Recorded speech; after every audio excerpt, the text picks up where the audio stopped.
Great. So, and we're talking about how if co-ops have enough money to get started, but we also have some financial institutions represented in the room. So it'd be great to get some perspective of like when are people not ready to borrow, or what is from that perspective leads us to failure, or how do we prevent failure in that regard? If anyone else has perspectives on that, or are there any other questions? What Stacey talked about is very true for us as well when we're looking at a business. We're looking at the business experience and how much due diligence has an organization done. If they're coming in for something entirely new, if it's an existing business, that's a little easier for us to evaluate. But if it's a new cooperative, we really want to look at how much people have looked into addressing the questions of how viable this business is. And if you've got someone who has experience in that industry, that's certainly going to be more attractive to us to be able to fund. Can you explain a little bit of who you are and what your business is? Oh, sure, sorry. So both Maggie and I work for the Cooperative Fund of New England. So we're a loan fund, so we take in investments from investors and we lend it out with the specific intention of supporting cooperatives. So that's our target market, is worker-owned cooperatives, food cooperatives, housing cooperatives within the New England area. And we don't lend to individuals, but we're really here to lend to cooperative businesses. That's kind of who we are, and so we do look a lot at the business experience and viability as best we can. And then in terms of being able to provide the capital that's needed, we often find that the major issue and barrier is collateral, because that's the thing that it provides safety to our investors, is being able to have a recourse. Because I think, as you said, a lot of businesses do fail. And so we're operating in an environment where we certainly hope that any cooperative we fund is not going to fail, and yet we have to realize that some of them are going to fail, and we, for the most part, need to have some element of collateral, which in most of business history has been an entrepreneur's house that they've used as equity, or family and friends who had money to put in. And so I think that's one of the real challenges with cooperatives.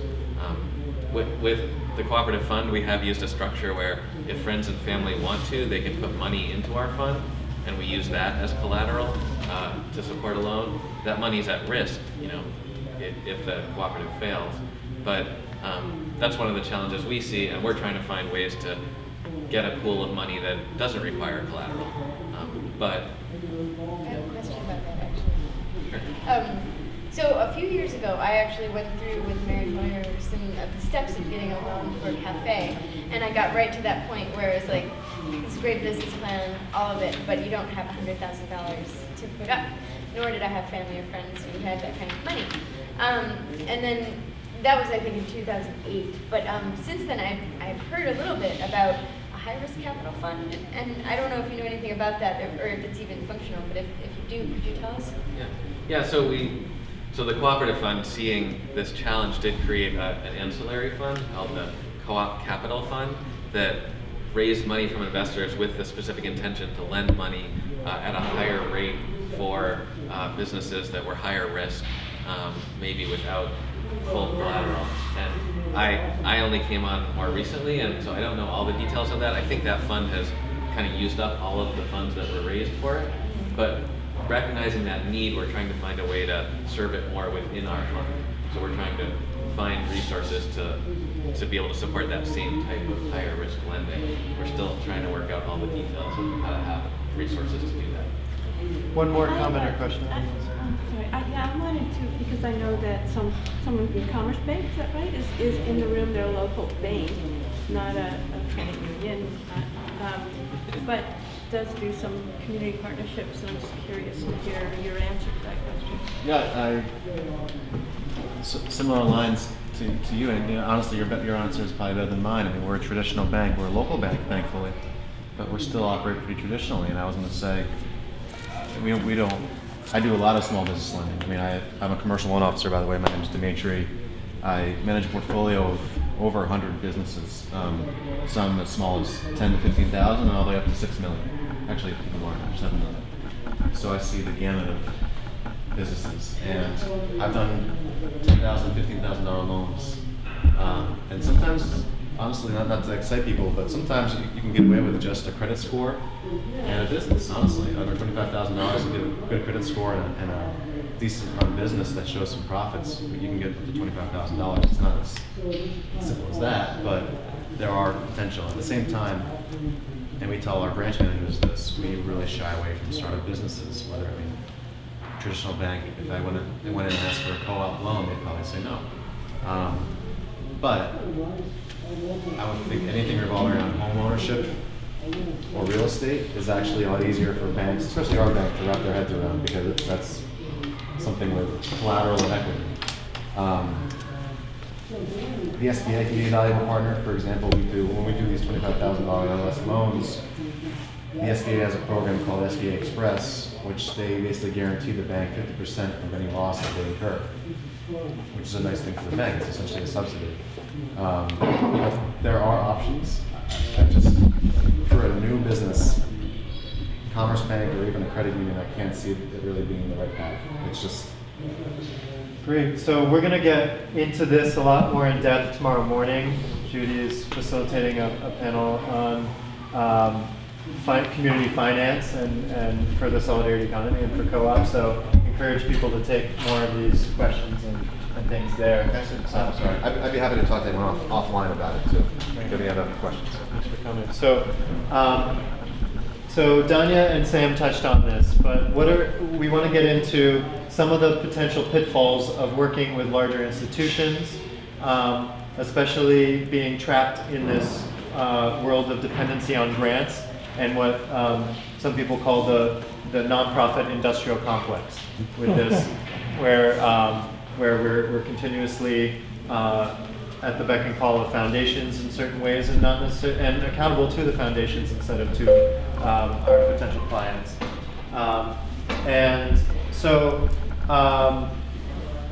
But also in terms of potentially working with nonprofit co-op developers. What have people experienced in that realm? We'll do this one popcorn again. So I feel like is a couple things that we could learn from outside the U.S. that it will be very useful to this. Costa Rica have one of the most growing right now non-profit combination, non-profit government and co-ops brands. And one of the things that is very interesting is that they are starting with very low interest loan or just non-interest loans, but still, instead of being grants upfront, it's like, okay, if you can make your payments for 5 years, then if it's a 10-year loan or a 10-year grant, if you pay back 5 years, then we forgive you the other half. So that creates sustainability and creates that kind of like you learn that you have to put money away to make payments. So then you're ready to ask for payments outside for a bank, or you already have a track record that you're good at paying, that you have the capacity to make some payments, and also builds that culture. So I think that's a great model of like not just grants that are gonna end and then you can't go back to them, but it's also like, okay, I'm not ready to get a bank loan, but I'm starting to learn how to. So it gives the two good things, that you get still a little bit of free money, and at the other end you capitalize and learn how to capitalize. So I think that's important, and I think that's a pitfall when you just get everything for free. I mean, we all know what that, I mean, anyone that have kids or have been a kid knows that if you don't work for something, you don't appreciate it. So I think it's kind of like a one-way street when you do that. So it's like you can just go that way one time and you cannot come back for more. So it creates that bad administrative system that it becomes to be like depending. So it's like a vice, right? Like it's just, yeah, you can't get out of it. soon as you get in, it's really hard to get out. And also, it's not democratic if you are accountable to something else that is not the co-op. So I think that's two things that are very important, that if a nonprofit is really thinking on being the entity that is going to help to start a business, have to think about what is the democratic structure that is going to really create this accountability system for the co-op and for the nonprofit, and set up a time limit and set up some ways that this is going to start pulling away.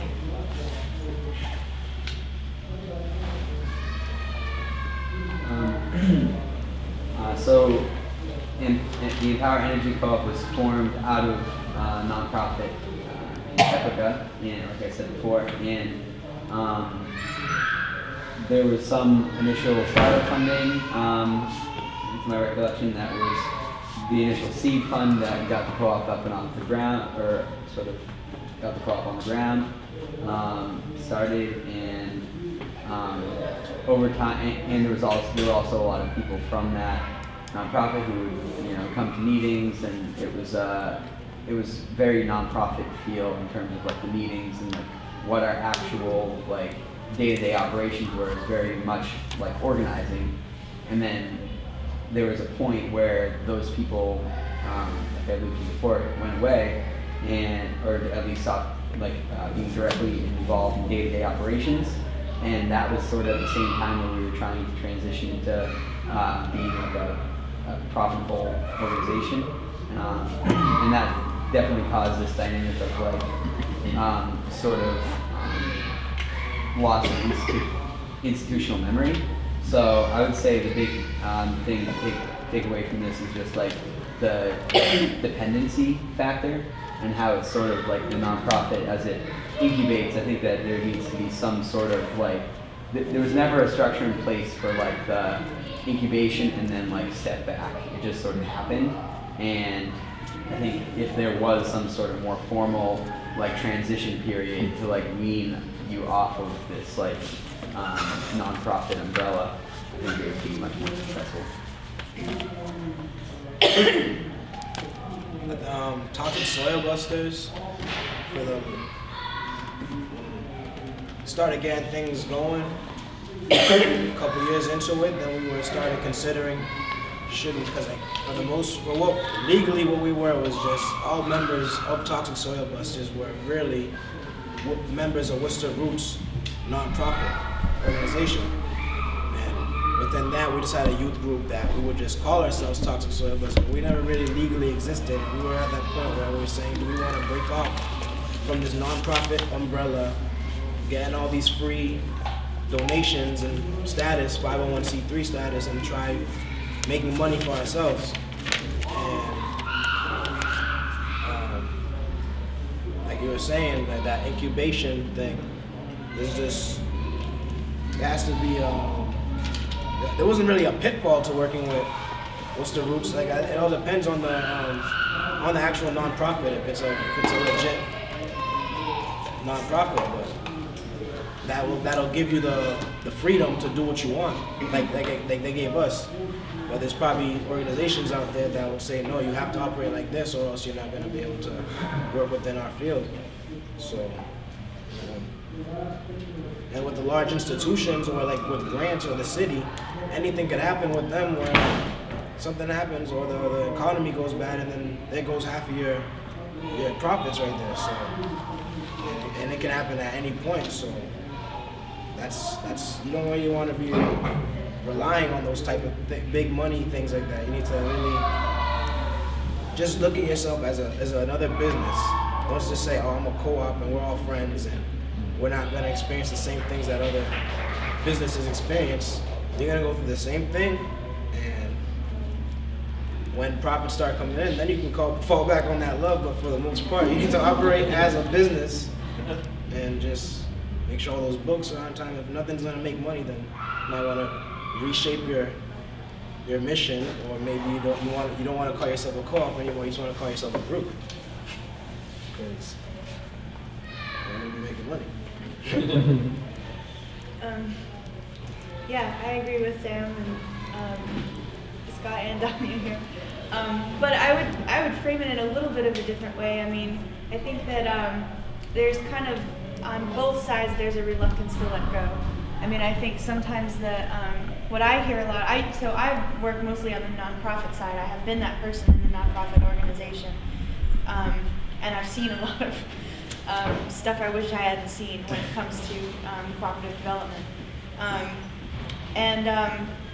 But I really think that it's not just because of the cooperative, it's not because of the cooperative that they don't break off from the nonprofit. Usually it's because of the nonprofit that the nonprofit, it might not be in the interest of the nonprofit to launch the co-op, you know? And at the worst examples that I've seen are nonprofits who get most of their income. They get grants and stuff to help this co-op along. And if the co-op launched, they are afraid that they wouldn't be getting those grants anymore, and there goes their bread and butter. So it's in their financial interest to keep it in-house, sometimes to the detriment of the co-op. So, you know, I was recently involved in a minor revolution like this, a co-op who had to make an unfriendly break from their nonprofit because they were not allowed to launch. And it was a very ugly situation with a lot of tears, a lot of bad feelings. So that's one thing, is that I do feel like it's a problem that the nonprofits don't want to let go. And it's because of the nonprofit industrial complex that they're put into that situation, you know. They want to be able to tell their funders, look what we did, we made this cool thing, you know, isn't it great, we're getting all this attention. And it's like, if it launches and goes away, then it's like, now what do? We have to do that again or something. There's also, working with nonprofits, you have to be really careful that your books are separated. I don't know how many times I've seen a nonprofit just start operating a business, you know, inside of its 501c3 and not segregating out the books at all, not having a separate bank account, not really, you know, that's really critical. And in that sense, well, in that way and in another way I've seen, you can actually endanger your nonprofit by doing stuff like that, by not understanding these dynamics. The other way you can endanger your nonprofit is by not understanding what goes into co-op development, just exactly how much time it takes to start a business, and not realizing that you don't necessarily have that capacity in-house. I've seen a lot of nonprofits really sag under this weight of people who never were entrepreneurs and don't have those business skills, who are trying to, I mean, I was this person. That's how I first learned about business, was being an incompetent co-op developer who didn't understand this stuff, and was like getting a real education real fast. In the end, I went back to the private sector, or the capitalist small business sector, to get more of those business skills that are able to help me now in this kind of work. But so underestimating what it takes to start a co-op and not taking the precautions you need to do in terms of segregating out the books of the co-op from the nonprofit are both ways you can sink a nonprofit by starting a co-op. And then one more thing that I'm not crazy about with nonprofits and co-ops is that often the nonprofit chooses the members of the co-op, and then the members of the co-op are expected to get along together.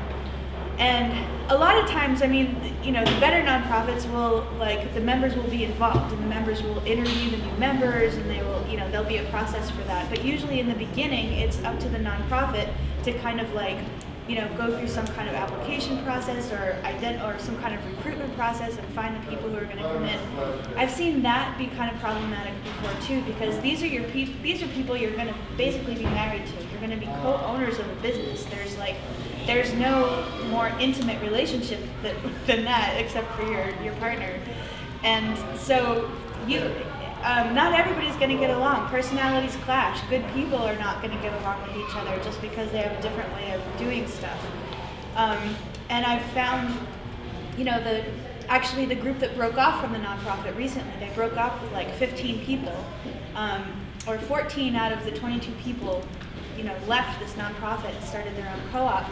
And then they started losing members. Like one drifted away, and then the second one, and now they're down to like 10 or 11 members, which is making me a little nervous, because I'm like, we made this big stink about you leaving the nonprofit, and now you have to stick together. And I think that they've stabilized, and the people who drifted off were people who were not getting along with the rest of the group. Now that they didn't have the the structure of the nonprofit around them, people who weren't getting along were allowed to drift away. And now the group that's there is much tighter, and feels like they're people who can work together, and I have a lot of confidence in them going forward. 10 is still a pretty respectable number for a co-op. So those are the beginnings of my thoughts about that. Great. And for the last 10 minutes, I want to try to move towards the positive. What can we do to prevent it? What are some success stories that have overcome these kind of things? And I just want to open it up to anyone at this point, especially folks who haven't spoken. Creating co-ops through conversion of existing businesses, because I think then you already have a business model. When you talk a little bit about a cafe that didn't work out, but I think that often having an existing business where we've been seeing some owners who are getting elderly and at a point where they're ready to sell a business, and converting to selling to their workers, I think can be a viable way to get some of that business expertise into a business to start with and see that the model works. You still have to deal with how to get the money for the workers to buy the business.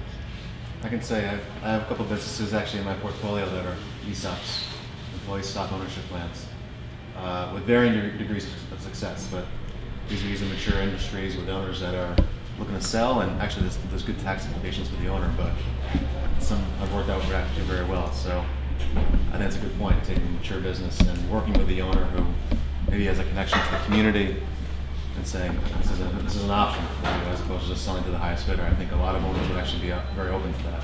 So it's still hard. It's still hard to, workers, some employees are open to just taking orders and that's it. They don't want to have any skin in the game. But I think a lot of companies, a lot of employees, that would say differently.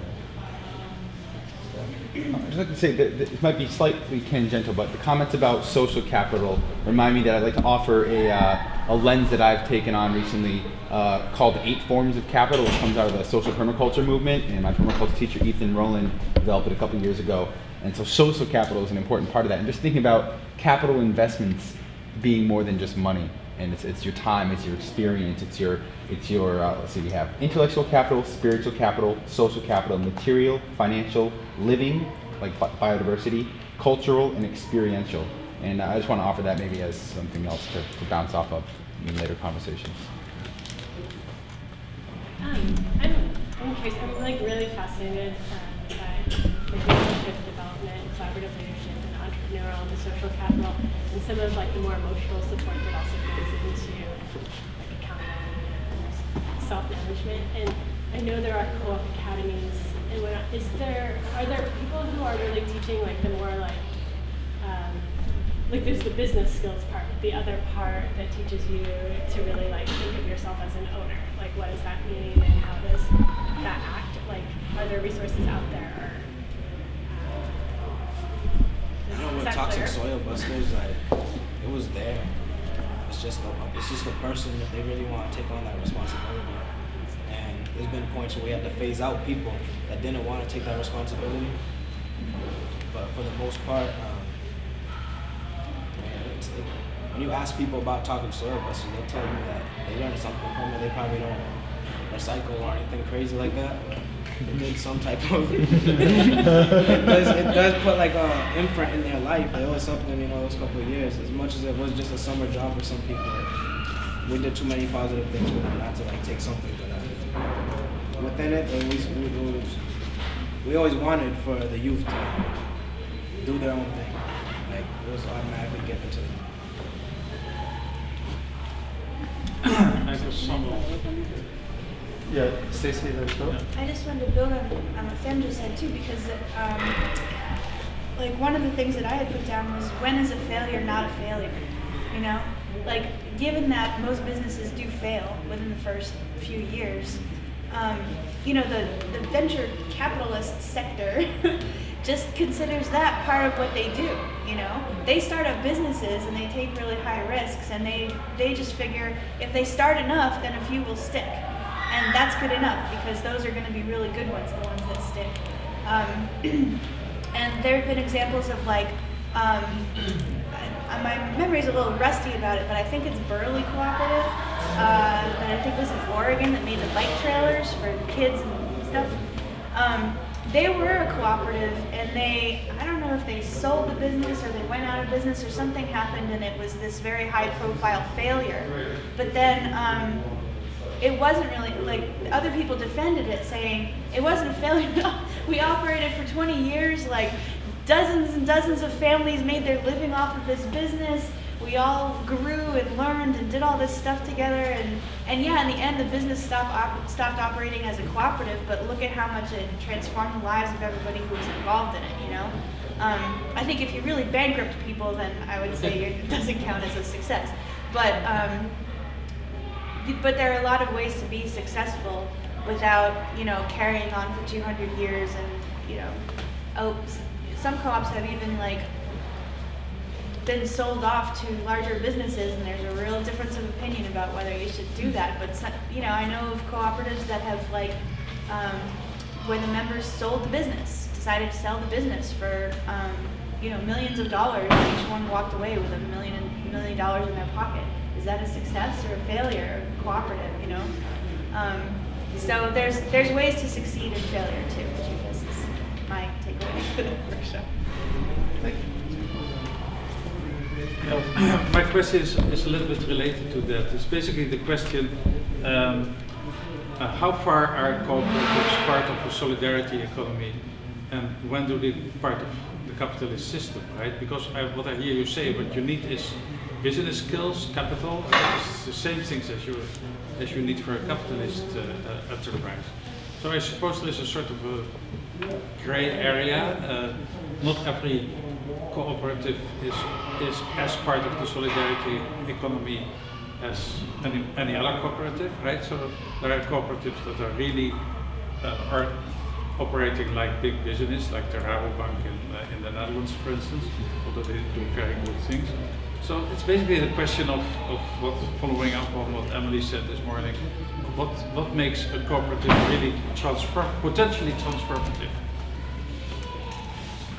Maybe it's not for here to discuss, but anyway, I want to raise that. And I think other thing that I would say that is a challenge in the capitalist system with co-ops is still the mentality of one. I know a lot of starting co-ops that they call themselves as a co-op, and it's 2 or 3 people, or it's one person saying, well, I'm gonna start this co-op, and then I'm gonna get some other members. I mean, I don't think that's the way to do it, and I think I will see a lot of issues with that because it's not buy-in. It's because it's not, you know, that's a self-proprietor business, and he's looking for partners.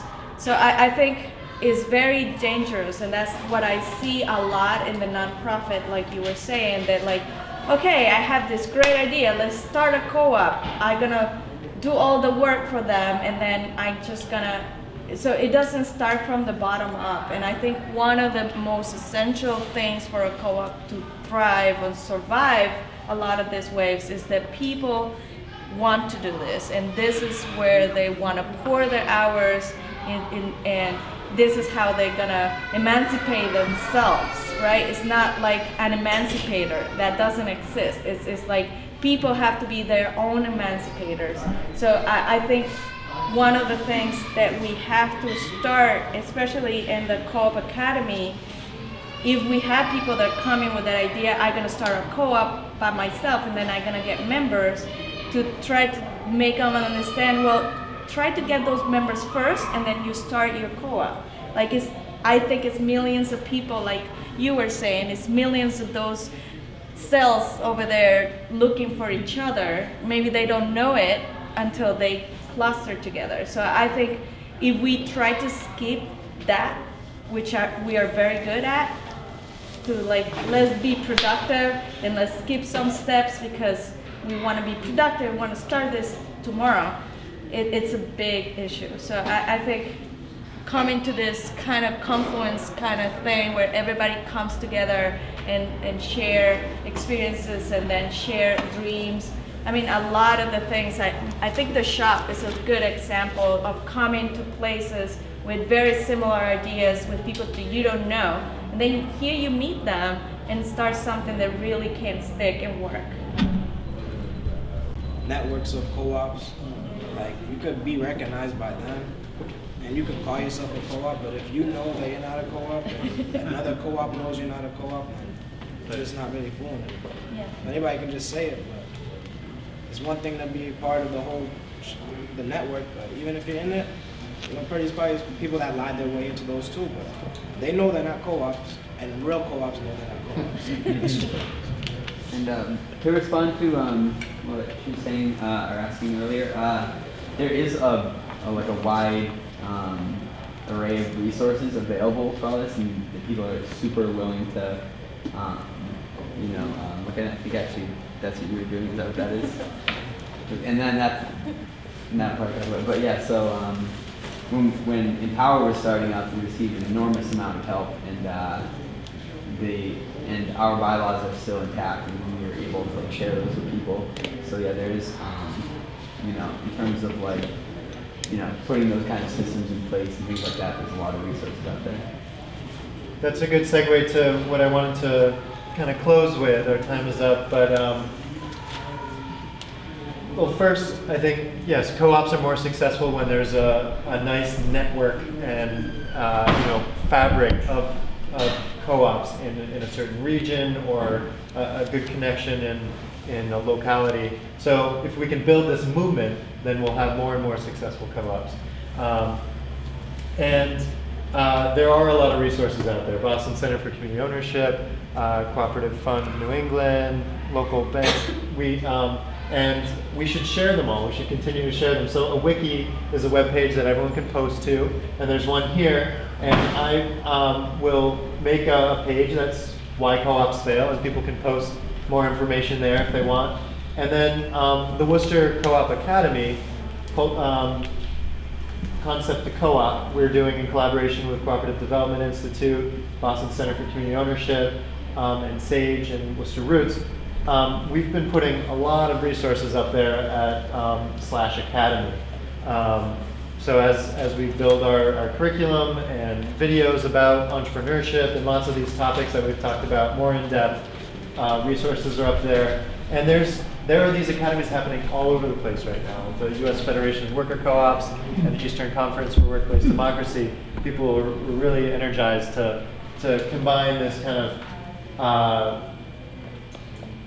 curriculum and training based with ongoing co-op development and other resources. So let's continue to build this movement and continue to share and stay in touch through resources like this. Does anyone else have other things they want to suggest, throw out there, resources or ways to continue to be in touch?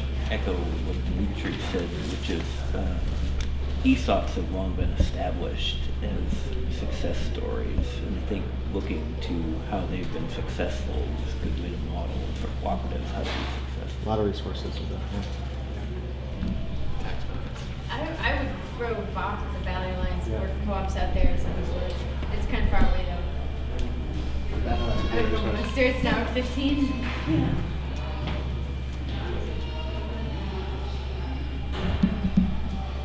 Great. Thank you everyone for coming. And